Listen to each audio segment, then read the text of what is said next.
So welcome back to the fifth tutorial on how to solve a 3x3 Rubik's Cube, and in this tutorial we are gonna learn how to solve the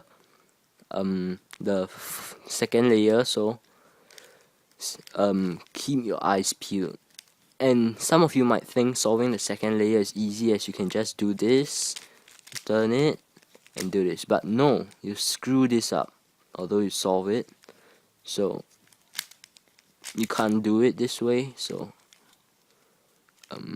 hold on, I screwed it up. So okay, yeah, I think I screwed it up. Oh shit. Okay, I'm done. So you might think it's that easy, but it's not. So keep your eyes peeled. So there are two cases in which you have to know. The first case is that you have to form a letter T, then you invert your cube, and you look, it's supposed to be matched this way. So you turn it to the right side and do this algorithm: U R U I R I U I F I U R F. So we've done this.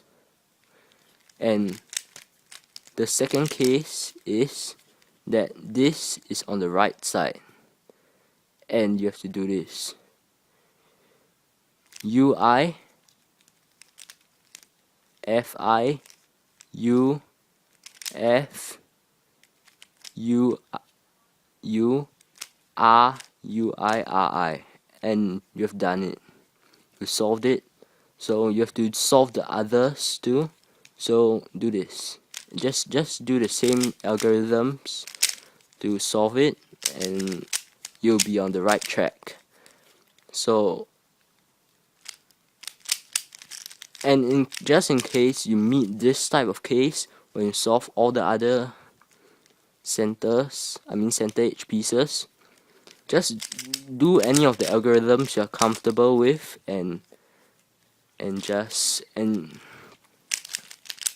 put it out of place and match it back correctly again. So we are done with the second layer. So thanks for watching.